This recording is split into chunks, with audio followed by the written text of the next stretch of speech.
ఆవిర్భావ సభలో ఏం చెప్పుకుంటాం అంశాలు మనం?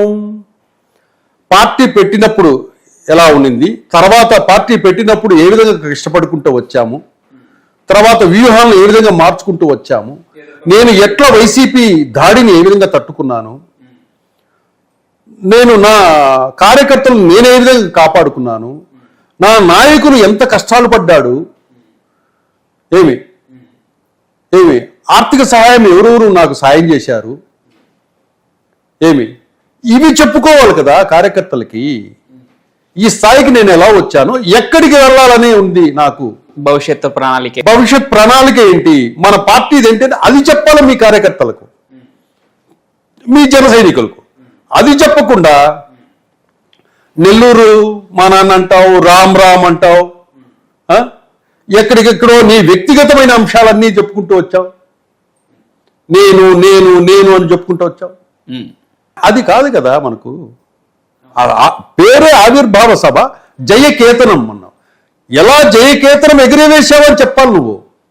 పవన్ కళ్యాణ్ జనసేన పార్టీని 100% స్ట్రైక్ రేట్తో జయకేతనం ఎలా ఎగిరేశావు అనే విషయం, ఆ రహస్యాన్ని, ఆ వ్యూహాన్ని నువ్వు మీ కార్యకర్తలకు, ప్రజలకు చెప్పాలి ఆ సభలో. కరెక్ట్. తెలియని విషయాలు అంటే చీకటి కోణం నుంచి ఇలా ఎలా మనకు తెలిసినవి కొన్ని, కార్యకర్తలకు వీళ్ళందరికీ తెలిసినవి కొన్ని, తెలియనివి చాలా ఉన్నాయి. అవి ఏంటి అని చెప్పిండాలి అక్కడ స్టేజి మీద. కరెక్ట్. అప్పుడు పవన్ కళ్యాణ్ జనసేన పార్టీ కోసం ఎంత కష్టపడ్డాడు, జనసేన నాయకులు జగన్మోహన్ రెడ్డి ప్రభుత్వంలో ఎన్ని కష్టాలు పడ్డారు, కష్టాలు పడి ఆ పోరాటం ఎలా కొనసాగించారు, వ్యూహాలను ఏ విధంగా మార్చుకున్నారు, ఏ విధంగా సంఘటితమై ఏకమయ్యారు అందరూ, ఇది కదా చెప్పాల్సింది. సార్ మీరు చెప్పినట్టు అసలు పార్టీ గతం ఏంటి, భవితవ్యం ఏంటని ఇవి చెప్పలేదు. అవి చెప్పకపోగా వారు చేసినటువంటి కొన్ని వ్యాఖ్యలు, ముఖ్యంగా పవన్ కళ్యాణ్ సోదరుడు నాగబాబు చేసిన కొన్ని కామెంట్స్ అయితే ఇందాక మీరు చెప్పినట్టు వైసీపీలో నిజంగానే పెద్ద చర్చకే దారితీస్తున్నాయి. ఆయన పిఠాపురం మాజీ ఎమ్మెల్యే వర్మపై చేసిన కామెంట్స్ ఏ విధంగా చూడాలి? ఇక్కడ వర్మ చిన్న నాయకుడేం కాదు, ఖచ్చితంగా గల్లీ లీడర్ ఏం కాదు. వర్మ ఇండిపెండెంట్ గానే పోటీ చేసి గెలుపొందినోడు. వర్మ మెజారిటీలో ఇవన్నీ ఒకసారి వీళ్ళు తిప్పి చూసుకుంటే తెలుస్తుంది. ఆ రోజు నా గెలుపును వర్మ గారి చేతుల్లో పెడుతున్నారు, వర్మ గారు మీరే నన్ను గెలిపించాలని చెప్పి ఓపెన్ డయాస్ మీద పవన్ కళ్యాణ్ చేతులు పట్టుకొని అడగడం మనం చూసాం. ఇవన్నీ జనం మర్చిపోయారు అనుకుంటున్నారా? నీ కోసం తన జీవితాన్ని త్యాగం చేశాడు వర్మ. వాస్తవంగా మనం చెప్పుకోవాలి. ఆ వర్మను నీదేమి లేదు, జన సైనికులు, ఆ ప్రజలు ప్లస్ పవన్ కళ్యాణ్ 2 ఫ్యాక్టర్స్ ఏదో పనిచేశాయని చెప్పాడు గెలుపుకి, పవన్ కళ్యాణ్ గెలుపుకి. అట్లాగైతే మీకు అంత ఇది ఉంటే పీఠాపురంలోనే ఎందుకు పోటీ చేయాలండి నాగబాబు గారు? మీ తమ్ముడు పీఠాపురంలోనే ఎందుకు ఎంచుకున్నాడు? ఏం పులివెందులో పోటీ చేయమనండి అంత దమ్ము నింటే? నీకు అంత దమ్ము నింటే మీ తమ్ముడికి పవన్ కళ్యాణ్కి పులివెందులు ఎందుకు పోటీ చేయలేదు? జగన్మోహన్ రెడ్డి మీద పోటీ చేసి ఉండొచ్చు కదా, గెలిచి వచ్చి ఉండొచ్చు కదా. జగన్మోహన్ రెడ్డి మీద గెలిచా నేను అని చెప్పుకునేవాళ్ళు కదా. పీఠాపురంకి ఎందుకు పరిగెత్తుకుంటూ వచ్చారు? గతంలో పోటీ చేసిన వాటిల్లో ఎందుకు పోటీ చేయలేదు? ఓడిపోయిన చోట్ల అక్కడి పీఠాపురంకు పరిగెత్తుకుంటా వెళ్ళి వర్మకు రావాల్సిన సీటును తీసుకొని వర్మ కోఆపరేషన్తో గెలిచి ఈరోజు ఆ మాట అనడం తప్పు. ఇది చాలా మంది జన సైనికులు ఖండించారు, పీఠాపురం జన సైనికులు కూడా ఖండించారండి. అయితే ఇక్కడ 100% స్ట్రైక్ రేట్తో అంత విజయం సాధించిన తర్వాత ఇప్పుడు నాగబాబు నుంచి వచ్చిన ఈ వ్యాఖ్యలు, అది దాన్ని ఎలా చూడాలంటే అతిశయంతో అన్న మాటలా లేదా అహంకారంతో అన్న మాటలా? అది అహంకారమా? ఎందుకు ఆ సందర్భంలో అది వేదిక కాదు. కానీ జన సైనికులకి కొంచెం ఆ ఉత్సాహాన్ని నింపేందుకే ఈ పవన్ కళ్యాణ్. మీరు ఉత్సాహాన్ని నింపడానికి వేరే అంశాలు చాలా ఉన్నాయి, కానీ ఆ వేదిక మీద పీఠాపురంకు చెందిన వర్మ గురించి చెప్పాల్సిన అవసరం వేదిక కాదు కదా. అది ఖచ్చితంగా కాదు. అక్కడ అనవసరంగా తీసుకొని చెప్పడమే కదా మీరు. దానివల్ల నవ్వుల పాలైంది ఎవరు? నాగబాబు నవ్వుల పాలయ్యాడు, జనసేన పార్టీ నవ్వుల పాలైంది, పవన్ కళ్యాణ్ నవ్వుల పాలయ్యాడు సమాజంలో. అది వర్మకి ఎంత ప్లస్ అయిందంటే, ఈరోజు వర్మకి ఎంత సింపతి ఉందంటే అంత సింపతి వచ్చింది వర్మకి. ఓకే, ఇప్పటికే ఆయన ఏం మాట్లాడాల. కానీ నాగబాబు చేసిన వ్యాఖ్యలు ఏవైతే ఉన్నాయో, కాపుల మధ్య రాజుల మధ్య చిచ్చు తగిలిచ్చినట్టే కదా నాగబాబు. అంతే కదా. ఆ? ఇప్పుడు మీరు ఆ మాట చెప్పిపోతే అక్కడ టీడీపీ వాళ్ళు జనసేన కార్యకర్తలు కొట్టుకుంటారు కదా పీఠాపురంలో, మాదంటే మాది, మాదంటే మాది అని. ఆ చిచ్చు రగిలించింది ఎవరు? నాగబాబు కాదా? ఇప్పుడు కాపు సామాజిక వర్గానికి రాజుల సామాజిక వర్గానికి దూరం ఏర్పడినట్లే కదా. ఒకవేళ రాజులు మీకు డైరెక్ట్ గా బహిరంగంగా వచ్చి దాన్ని ఖండించకపోయినా వాళ్ళు మనసులో ఉంచుకొని ఉంటారు. ఓ అట్లాగా అంటారు, వాళ్ళకి సమయం వచ్చినప్పుడు చూపిస్తారు.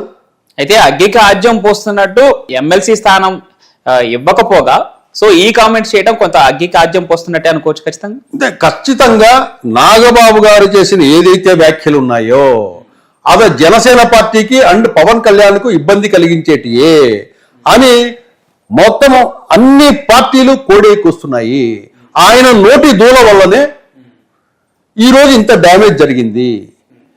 నాగబాబు ఒక డ్యామేజ్ చేసి పెడితే పవన్ కళ్యాణ్ ఇంకో డ్యామేజ్ ఏంటి? తమిళనాడు హిందీ ఆ వేదిక మీద అవసరమా? అవసరం లేదు కదా. నీ సబ్జెక్టు అక్కడ సభ ఏం జరుగుతుంది? నీ పార్టీ ఆవిర్భావ సభ, నీ జనసేన పార్టీ ఆవిర్భావ సభ, దాని గురించే మాట్లాడు నువ్వు. తమిళనాడు హిందీ గురించి నీకెందుకు? తమిళం గురించి నీకెందుకు? వాళ్ళు డైరెక్ట్గా ఇచ్చారు, నోరు అదుపులో పెట్టుకో అన్నాడు విజయ్ హీరో. ఆయన పొలిటికల్ పార్టీ పెట్టాడు కదా విజయ్. పవన్ కళ్యాణ్ నోరు అదుపులో పెట్టుకో అనేసి అన్నాడు ట్విట్టర్లో. ఆ మాట అనిపించుకోవాలన్నా? ఇక్కడ గిల్లి పరువు పోగొట్టుకోవడం ఎందుకు? అంతే కదా. ఏది కూడా మనం ఏ సభ పెట్టామో ఆ సభ గురించే ఏ అంశాలైతే మాట్లాడాలో అవే మాట్లాడాలి. ఎక్కడికెక్కడికో పోయి తమిళనాడుకు పోతావు, నెల్లూరుకు పోతావు, మళ్ళీ తిరుక్కొని పీఠాపురంకి వస్తావు. ఎక్కడ మీటింగ్ అంతా కూడా తన వ్యక్తిగతంగా నేను నేను నేను అనే చెప్పుకుంటూ వచ్చాడు తప్పితే నువ్వు కార్యకర్తలకు ఏం దిశానిర్దేశం చేశావు? సో వారు చేసిన వ్యాఖ్యల వల్ల సామాన్య జనసేన కార్యకర్త కూడా మాట్లాడుకునే పరిస్థితి, ఇది కరెక్ట్ కాదు అనే విధంగానే మాట్లాడుకున్నారు. ఈ నేపథ్యంలో హైకమాండ్ నుంచి నాగబాబుకి ఏమైనా వార్నింగ్ లాంటి హెచ్చరికలు లాంటివి ఏమైనా వచ్చి ఉంటాయి అనుకోవచ్చా? నాగబాబుకు వార్నింగ్లు అసలు జనసేన పార్టీకే ఒక స్ట్రక్చర్ లేని పార్టీ, ఒక క్రమశిక్షణ లేని పార్టీ జనసేన పార్టీలో. ఆ స్ట్రక్చరు ఎవరు ఏం మాట్లాడతారు, ఏమిటి, దానికి ఒక కమిటీలు, నియోజకవర్గ స్థాయి, మండల స్థాయి, ఇట్లా ఒక వ్యవహారము, ఒక పద్ధతి, ఒక ప్రోటోకాల్ అనేటి ఏమి ఉండవు. ఓకే, అటువంటిది ఆయన పార్టీలో ఉన్నది. ఆయన పార్టీని వాళ్ళు హైకమాండ్ ఎవరు ఆగ్రహం వ్యక్తం చేయాలా? కూటమి అగ్రనేతలు ఉంటారు కదా. సో కూటమి అగ్రనేతలు అంటే చంద్రబాబు నాయుడు గారు సీనియర్ పొలిటీషియన్, ఎప్పుడు ఎక్కడ స్పందించాలో వాళ్ళు స్పందిస్తారు. వీళ్ళలాగా ఆవేశపడి ఏది పడే మాట్లాడే వ్యక్తి చంద్రబాబు నాయుడు గారు. కానీ అంత సంయమనంతో వెయిట్ అండ్ సీ అని చెప్పేసి ఆగుతుంటారు. టీడీపీ కార్యకర్తలు కూడా చాలా హర్ట్ అయినారు. అదే, సో వారి సూచన మేరకే శ్రీనివాస్ వర్మ కూడా స్పందించలేదు అనుకోవడానికి ఒకటి అయి ఉండొచ్చు అంటారా? శ్రీనివాస్ వర్మ స్పందించగల తన ఉన్నత స్థాయికి వెళ్ళాడు స్పందించకుండా. అదే మౌనం వహించడం వల్ల ఆడు గొప్పోడు ఎవరయ్యారు? వర్మ అయ్యాడు గొప్పోడు. ప్రజల్లో చులకనైంది ఎవరు? నాగబాబు చులకనయ్యాడు. ఇంకోసారి ఎక్కడైనా సభలో పెట్టినప్పుడు ఏ సభ పెట్టాలా, ఏం మాట్లాడాలా, ఆ సభ ఉద్దేశం ఏంది, అక్కడి వరకే మాట్లాడాలి. సభ జెండా ఏంది, అజెండా ఏంది, ఇవి మాట్లాడాలి తప్పితే మీకు చేత కాలేదు, మీ తమ్ముడికి చేత కాకపోతే పార్టీ అధ్యక్షుడికే చేత కావాలా? పార్టీ అధ్యక్షుడు, జనసేన అధ్యక్షుడు పవన్ కళ్యాణ్ గారికి ఏం మాట్లాడాలో స్టేజీ మీద మీకు క్లారిటీ లేదు. ఏదో గెలిచేశాం. ఎప్పుడు కూడా గెలుపు మీరు ఒకటి గుర్తుపెట్టుకోండి సార్, 21 గెలిచాము అని వీళ్ళు 100% స్ట్రైక్ రేట్ అన్నారు, బాగానే ఉంది. అంతకుముందు జగన్మోహన్ రెడ్డి కూడా 151 గెలిచాడు. ఏమైంది? 11 రాలా? ఈరోజు మీరు 21కు 21 అన్నారు. రేపు 21లో ఏదో ఒక అంకె పోతే ఎన్ని మిగులుతాయి? ఒకటి పోతే రెండు మిగులుతుంది, రెండు పోతే ఒకటి మిగులుతుంది. కాబట్టి చాలా జాగ్రత్తగా ఉండాలా. ఇప్పుడు ఎగ్జాంపుల్ జగన్మోహన్ రెడ్డిని చూసాం కదా, అంత మనం విర్రవీగి అహంకారంతో దేశ రాజకీయాలు మాట్లాడడము, దేశం లేదోను దక్షిణ భారతదేశం గురించి మాట్లాడడం. మీకు ఇక్కడ వచ్చింది 21, ఎందుకంత అహంకారం? ఇక్కడ ప్రత్యర్థి పార్టీని టార్గెట్ చేసి మాట్లాడడం వేరు, ఆవిర్భావ సభ అయినా సరే. కానీ ఇక్కడ సొంత కూటమి పార్టీ నేతనే అలా ఒక ఇండైరెక్ట్ గా టార్గెట్ చేస్తూ మాట్లాడినట్టు. అందుకే కదా ఆంధ్రప్రదేశ్ ప్రజలు, తెలుగు ప్రజలంతా చీకొట్టారు కదా నిన్న 2-3 రోజుల నుంచి. ఇప్పటికి కూడా ట్రోలింగే. పవన్ కళ్యాణ్ ఎందుకు చీకొడుతున్నారు? అసలు సందర్భం ఏంది? నువ్వు జగన్మోహన్ రెడ్డిని విమర్శించే ఒక అర్థం ఉంది, ఎందుకంటే అతను ప్రత్యర్థి కాబట్టి. అవును, ఇక్కడ నీ కూటమిలో నీకు సాయం చేసిన వ్యక్తినే మీరు టార్గెట్ చేసి మాట్లాడితే ప్రజలు ఏమనుకుంటారు? తెలుగు వాళ్ళంతా అంటే ఏరు దాటాక తెప్ప తగిలేసినట్టు ఉంటుంది ఈ వ్యవహారం. జనం కూడా అట్లాగే పవన్ కళ్యాణ్లో చాలా మార్పు వచ్చింది, అందితే కాళ్ళు లేదంటే జుట్టు అన్నట్టు ప్రవర్తిస్తున్నాడు అని నాగబాబును, పవన్ కళ్యాణ్ను సోషల్ మీడియాలో వాయించి పారేస్తున్నారు. దానికి ఇంకోసారి భవిష్యత్తులో నేను ఇప్పుడు కూడా చెప్తున్నా, 21 వచ్చాయని విర్రవీగకండి. అంతకుముందు జగన్మోహన్ రెడ్డికి 151 వచ్చాయి. ఆయన అలాగే విర్రవీగి ఏం చేశాడు? 11కు వచ్చాడా? రేపు మీరు ఇదే విధంగా వ్యవహరించి విర్రవీగితే మీకున్న 21లో ఏదో ఒక అంకె పోతే మిగిలితే 2 మిగులుతుంది, లేదా 1 మిగులుతుంది. ఇది దృష్టిలో పెట్టుకొని జనసేన పార్టీ, పవన్ కళ్యాణ్, నాగబాబు వీళ్ళందరూ కూడా ఎక్కడైనా మాట్లాడేటప్పుడు ఆచితూచి కొంచెం మాట్లాడితే ఆ పార్టీకి మంచి భవిష్యత్తు ఉంటుంది. పవన్ సార్, ఇక్కడ ఫైనల్ గా సో పవన్ కళ్యాణ్ గెలుపుకే సహకరించినటువంటి శ్రీనివాస్ మరణి ఇండైరెక్ట్ గా టార్గెట్ చేస్తూ మాట్లాడిన ఇప్పుడు జనసేన నాయకులు నాగబాబు ఎవరైతే ఉన్నారో వీరు కూటమి ప్రభుత్వం తరపున శ్రీనివాస్ వర్మకు ఎలాంటి చర్య తీసుకుంటే ఈ తప్పు నుంచి సరిదిద్దుకునే ప్రయత్నం చేసినట్లు అవుతుంది? మీ అభిప్రాయం ఏంటి? ఎవరు? టీడీపీ అయినా స్పందించాలి, చంద్రబాబు నాయుడు గారైనా, లేకపోతే వర్మ గాని స్పందించాలి. వాళ్ళు స్పందించలేదు, మౌనంగా ఉన్నారంటే అర్థం ఏంటి? వాళ్ళ మౌనాన్ని ఇంకా అర్థం చేసుకోండి మీరు. ఓకే, దీంట్లో స్పందన ఉండదు. వీళ్ళలోనే వీళ్ళు చేంజ్ చేసుకొని మనం ఇట్లా మాట్లాడేది తప్పేమో అని చెప్పి ఆత్మవిమర్శ చేసుకొని ఇంకోసారి అటువంటివి జరగకుండా, జనంలో చులకన కాకుండా, జనసేన పార్టీ పరువు పోగొట్టుకోకుండా కాపాడుకుంటే మంచిది Pawan. Right, thank you so much sir. Thank you. అందరికీ నమస్కారం. మనతో పాటు అందుబాటులో ఉన్నారు పొలిటికల్ అనలిస్ట్ లలిత్ కుమార్ గారు. సార్ నమస్కారం. నమస్తే. జయకేతనం 12వ జనసేన ప్లేనరీ సభ, దీంట్లో డిప్యూటీ సీఎం పవన్ కళ్యాణ్, అదేవిధంగా ఆయన సోదరుడు నాగబాబు చేసిన కొన్ని కామెంట్స్ అయితే కొంత ఏపీలో రాజకీయ దుమారం రేపుతున్నాయి. ఈ నేపథ్యంలో కూటమి నేతలు కావచ్చు, జనసేన నాయకులు కావచ్చు, ముఖ్యంగా కూటమిలో టీడీపీ నేతల మధ్య అసలు ఏం జరిగింది, వారి స్పందన ఏంటిది మీద మీ విశ్లేషణ ఏంటి దీనిపైన? అంటే ఇక్కడ పవన్ సార్, ఏదైతే డిస్కషన్స్ అనేది టీడీపీలోనే జరగలే, టీడీపీలో జరిగాయి, జనసేనలో జరిగాయి, బీజేపీలో జరిగాయి, వైసీపీలో కూడా జరిగాయి. ఓకే, వైసీపీలో ఇంకా ఎక్కువగా జరిగాయి.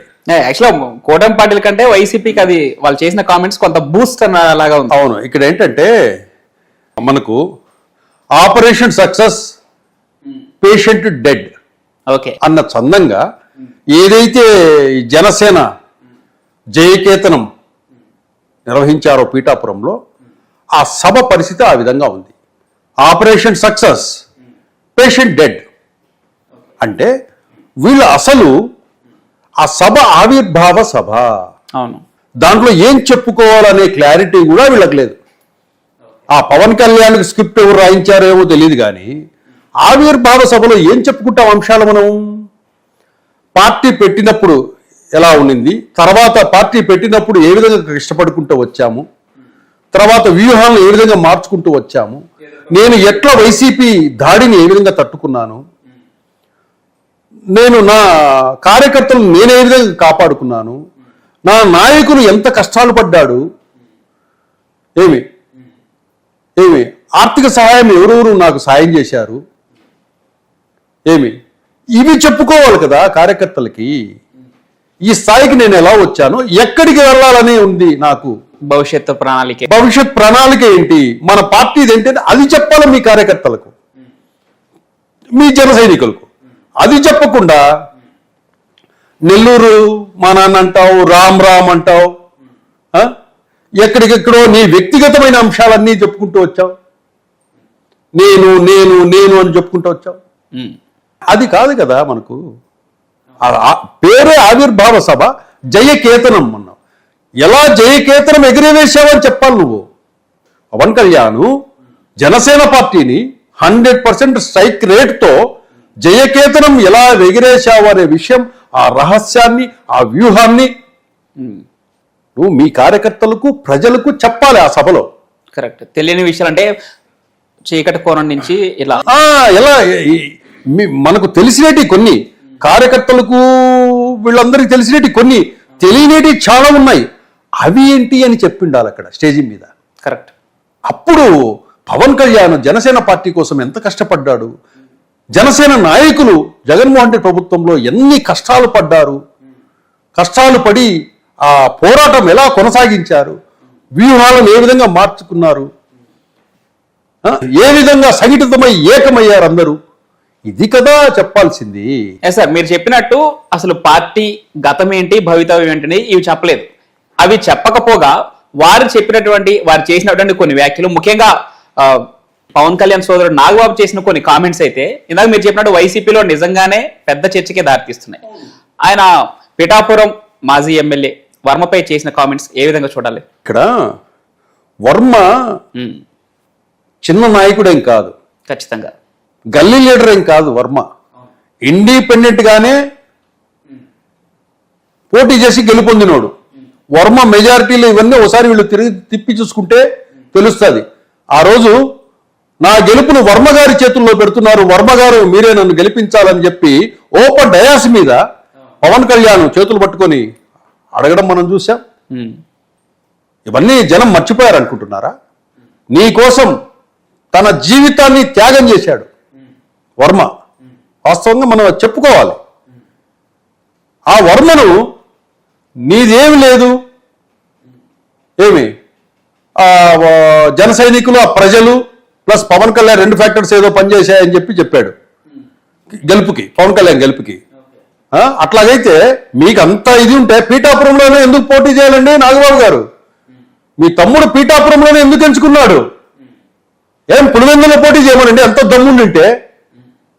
నీకు అంత దమ్ముండింటే మీ తమ్ముడికి పవన్ కళ్యాణ్కి పులివెందులు ఎందుకు పోటీ చేయలేదు? జగన్మోహన్ రెడ్డి మీద పోటీ చేసి ఉండొచ్చు కదా, గెలిచి వచ్చి ఉండొచ్చు కదా. జగన్మోహన్ రెడ్డి మీద గెలిచా నేను అని చెప్పుకునేవాళ్ళు కదా. పీఠాపురంకి ఎందుకు పరిగెత్తుకుంటూ వచ్చారు? గతంలో పోటీ చేసిన వాటిల్లో ఎందుకు పోటీ చేయలేదు? ఓడిపోయిన చోట్ల అక్కడి పీఠాపురంకు పరిగెత్తుకుంటా వెళ్ళి వర్మకు రావాల్సిన సీటును తీసుకొని వర్మ కోఆపరేషన్తో గెలిచి ఈరోజు ఆ మాట అనడం తప్పు. ఇది చాలా మంది జన సైనికులు ఖండించారు, పీఠాపురం జన సైనికులు కూడా ఖండించారండి.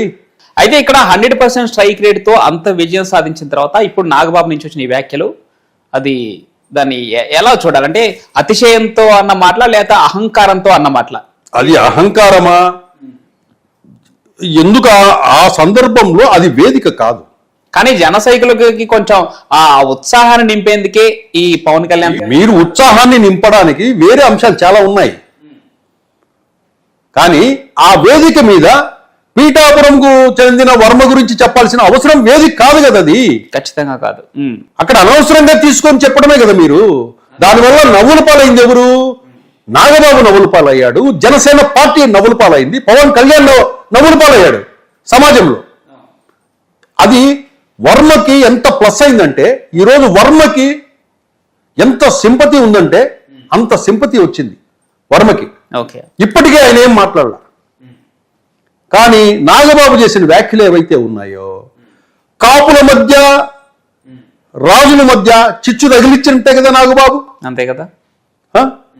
ఇప్పుడు మీరు ఆ మాట చెప్పిపోతే అక్కడ టీడీపీ వాళ్ళు జనసేన కార్యకర్తలు కొట్టుకుంటారు కదా పీఠాపురంలో, మాదంటే మాది, మాదంటే మాది అని. ఆ చిచ్చు రగిలించింది ఎవరు? నాగబాబు కాదా? ఇప్పుడు కాపు సామాజిక వర్గానికి, రాజుల సామాజిక వర్గానికి దూరం ఏర్పడినట్లే కదా. ఒకవేళ రాజులు మీకు డైరెక్ట్గా బహిరంగంగా వచ్చి దాన్ని ఖండించకపోయినా వాళ్ళు మనసులో ఉంచుకొని ఉంటారు. ఓ అట్లాగా అంటారు. వాళ్ళకి సమయం వచ్చినప్పుడు చూపిస్తారు. అయితే అగ్గికి ఆజ్యం పోస్తున్నట్టు ఎమ్మెల్సీ స్థానం ఇవ్వకపోగా సో ఈ కామెంట్స్ చేయడం కొంత అగ్గికి ఆజ్యం పోస్తున్నట్టే అనుకోవచ్చు ఖచ్చితంగా. అంటే ఖచ్చితంగా నాగబాబు గారు చేసిన ఏదైతే వ్యాఖ్యలు ఉన్నాయో అవి జనసేన పార్టీకి అండ్ పవన్ కళ్యాణ్కు ఇబ్బంది కలిగించేటియే అని మొత్తం అన్ని పార్టీలు కోడేకొస్తున్నాయి. ఆయన నోటి దూల వల్లనే ఈరోజు ఇంత డ్యామేజ్ జరిగింది. నాగబాబు ఒక డ్యామేజ్ చేసి పెడితే పవన్ కళ్యాణ్ ఇంకో డ్యామేజ్ ఏంటి? తమిళనాడు హిందీ ఆ వేదిక మీద అవసరమా? అవసరం లేదు కదా. నీ సబ్జెక్టు అక్కడ సభ ఏం జరుగుతుంది? నీ పార్టీ ఆవిర్భావ సభ, నీ జనసేన పార్టీ ఆవిర్భావ సభ, దాని గురించే మాట్లాడు. తమిళనాడు హిందీ గురించి నీకెందుకు? తమిళం గురించి నీకెందుకు? వాళ్ళు డైరెక్ట్గా ఇచ్చారు. నోరు అదుపులో పెట్టుకో అన్నాడు విజయ్, హీరో. ఆయన పొలిటికల్ పార్టీ పెట్టాడు కదా విజయ్. పవన్ కళ్యాణ్ నోరు అదుపులో పెట్టుకో అనేసి అన్నాడు ట్విట్టర్లో. ఆ మాట అనిపించుకోవాలనా? ఇక్కడ గిల్లి పరువు పోగొట్టుకోవడం ఎందుకు? అంతే కదా. ఏది కూడా మనం ఏ సభ పెట్టామో ఆ సభ గురించే ఏ అంశాలైతే మాట్లాడాలో అవే మాట్లాడాలి. ఎక్కడికెక్కడికో పోయి తమిళనాడుకు పోతావు, నెల్లూరుకు పోతావు, మళ్ళీ తిరుక్కొని పీఠాపురంకి వస్తావు. ఎక్కడ మీటింగ్ అంతా కూడా తన వ్యక్తిగతంగా నేను నేను నేను అనే చెప్పుకుంటూ వచ్చాడు తప్పితే నువ్వు కార్యకర్తలకు ఏం దిశానిర్దేశం చేశావు? సో వారు చేసిన వ్యాఖ్యల వల్ల సామాన్య జనసేన కార్యకర్త కూడా మాట్లాడుకునే పరిస్థితి, ఇది కరెక్ట్ కాదు అనే విధంగానే మాట్లాడుకున్నారు. ఈ నేపథ్యంలో హైకమాండ్ నుంచి నాగబాబుకి ఏమైనా వార్నింగ్ లాంటి హెచ్చరికలు లాంటి ఏమైనా వచ్చి ఉంటాయి అనుకోవచ్చా? నాగబాబుకు వార్నింగ్లు అసలు జనసేన పార్టీకే ఒక స్ట్రక్చర్ లేని పార్టీ, ఒక క్రమశిక్షణ లేని పార్టీ జనసేన పార్టీలో. ఆ స్ట్రక్చరు ఎవరు ఏం మాట్లాడతారు, ఏమిటి, దానికి ఒక కమిటీలు, నియోజకవర్గ స్థాయి, మండల స్థాయి, ఇట్లా ఒక వ్యవహారము, ఒక పద్ధతి, ఒక ప్రోటోకాల్ అనేటి ఏమి ఉండవు. ఓకే. అటువంటిది ఆయన పార్టీలో ఉన్నది, ఆయన పార్టీని వాళ్ళు హైకమాండ్ ఎవరు ఆగ్రహం వ్యక్తం చేయాలా?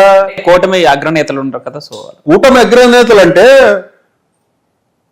చంద్రబాబు నాయుడు గారు సీనియర్ పొలిటీషియన్, ఎప్పుడు ఎక్కడ స్పందించాలో వాళ్ళు స్పందిస్తారు. వీళ్ళలాగా ఆవేశపడి ఏది పడే మాట్లాడే వ్యక్తి చంద్రబాబు నాయుడు గారు. కానీ అంత సంయమనంతో వెయిట్ అండ్ సీ అని చెప్పేసి ఆగుతుంటారు. టీడీపీ కార్యకర్తలు కూడా చాలా హర్ట్ అయినారు. అదే, సో వారి సూచనల మేరకే శ్రీనివాస్ వర్మ కూడా స్పందించలేదు అనుకోవడానికి ఒకటి అయి ఉండొచ్చు అంటారా? శ్రీనివాస్ వర్మ స్పందించకుండా తను ఉన్నత స్థాయికి వెళ్ళాడు స్పందించకుండా. అదే మౌనం వహించడం వల్ల ఆడు గొప్పోడు ఎవరయ్యారు? వర్మ అయ్యాడు గొప్పోడు. ప్రజల్లో చులకనైంది ఎవరు? నాగబాబు చులకనయ్యాడు. ఇంకోసారి ఎక్కడైనా సభలో పెట్టినప్పుడు ఏ సభ పెట్టాలా, ఏం మాట్లాడాలా, ఆ సభ ఉద్దేశం ఏంది, అక్కడి వరకే మాట్లాడాలి. సభ అజెండా ఏంది ఇవి మాట్లాడాలి తప్పితే మీకు చేత కాలేదు, మీ తమ్ముడికి చేత కాకపోతే పార్టీ అధ్యక్షుడికే చేత కావాలా? పార్టీ అధ్యక్షుడు, జనసేన అధ్యక్షుడు పవన్ కళ్యాణ్ గారికి ఏం మాట్లాడాలో స్టేజీ మీద మీకు క్లారిటీ లేదు. ఏదో గెలిచేశాం. ఎప్పుడు కూడా గెలుపు మీరు ఒకటి గుర్తుపెట్టుకోండి సార్, 21 గెలిచాము అని వీళ్ళు 100% స్ట్రైక్ రేట్ అన్నారు, బాగానే ఉంది. అంతకుముందు జగన్మోహన్ రెడ్డి కూడా 151 గెలిచాడు. ఏమైంది? 11 రాలా? ఈరోజు మీరు 21కు 21 అన్నారు. రేపు 21లో ఏదో ఒక అంకె పోతే ఎన్ని మిగులుతాయి? 1 పోతే 2 మిగులుతుంది, 2 పోతే 1 మిగులుతుంది. కాబట్టి చాలా జాగ్రత్తగా ఉండాలా. ఇప్పుడు ఎగ్జాంపుల్ జగన్మోహన్ రెడ్డిని చూశాం కదా. అంత మనం విర్రవీగి అహంకారంతో దేశ రాజకీయాలు మాట్లాడడము, దేశం లేదోను దక్షిణ భారతదేశం గురించి మాట్లాడడం. మీకు వచ్చింది 21. ఎందుకంత అహంకారం? ఇక్కడ ప్రత్యర్థి పార్టీని టార్గెట్ చేసి మాట్లాడడం వేరు, ఆవిర్భావ సభ అయినా సరే. కానీ ఇక్కడ సొంత కూటమి పార్టీ నేతనే అలా ఒక ఇండైరెక్ట్ గా టార్గెట్ చేస్తూ మాట్లాడినట్టు. అందుకే కదా ఆంధ్రప్రదేశ్ ప్రజలు, తెలుగు ప్రజలంతా చీకొట్టారు కదా నిన్న 2-3 రోజుల నుంచి. ఇప్పటికి కూడా ట్రోలింగే. పవన్ కళ్యాణ్ ఎందుకు చీకొడుతున్నారు? అసలు సందర్భం ఏంది? నువ్వు జగన్మోహన్ రెడ్డిని విమర్శించే ఒక అర్థం ఉంది, ఎందుకంటే అతను ప్రత్యర్థి కాబట్టి. అవును. ఇక్కడ నీ కూటమిలో నీకు సాయం చేసిన వ్యక్తినే మీరు టార్గెట్ చేసి మాట్లాడితే ప్రజలు ఏమనుకుంటారు? తెలుగు వాళ్ళంతా అంటే ఏరు దాటాక తెప్ప తగిలేసినట్టు ఉంటుంది ఈ వ్యవహారం. జనం కూడా అట్లాగే పవన్ కళ్యాణ్లో చాలా మార్పు వచ్చింది, అందితే కాళ్ళు లేదా జుట్టు అన్నట్టు ప్రవర్తిస్తున్నాడు అని నాగబాబును, పవన్ కళ్యాణ్ను సోషల్ మీడియాలో వాయించి పారేస్తున్నారు. దానికి ఇంకోసారి భవిష్యత్తులో నేను ఇప్పుడు కూడా చెప్తున్నా, 21 వచ్చాయని విర్రవీగకండి. అంతకుముందు జగన్మోహన్ రెడ్డికి 151 వచ్చాయి. ఆయన అలాగే విర్రవీగి ఏం చేశాడు? 11కు వచ్చాడా?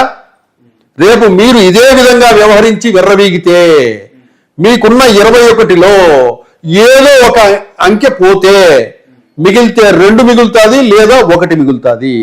ఇది దృష్టిలో పెట్టుకొని జనసేన పార్టీ, పవన్ కళ్యాణ్ అండ్ నాగబాబు వీళ్ళందరూ కూడా ఎక్కడైనా మాట్లాడేటప్పుడు ఆచి తూచి ఏమి కొంచెం మాట్లాడితే ఆ పార్టీకి మంచి భవిష్యత్తు ఉంటుంది. పవన్ సరే, ఇక్కడ ఫైనల్ గా సో పవన్ కళ్యాణ్ గెలుపుకే సహకరించినటువంటి శ్రీనివాస్ మరణి ఇండైరెక్ట్ గా టార్గెట్ చేస్తూ మాట్లాడిన ఇప్పుడు జనసేన నాయకులు నాగబాబు ఎవరైతే ఉన్నారో వీరు కూటమి ప్రభుత్వం తరపున శ్రీనివాస్ వర్మకు ఎలాంటి చర్య తీసుకుంటే ఈ తప్పు నుంచి సరిదిద్దుకునే ప్రయత్నం చేసినట్లు అవుతుంది? మీ అభిప్రాయం ఏంటి?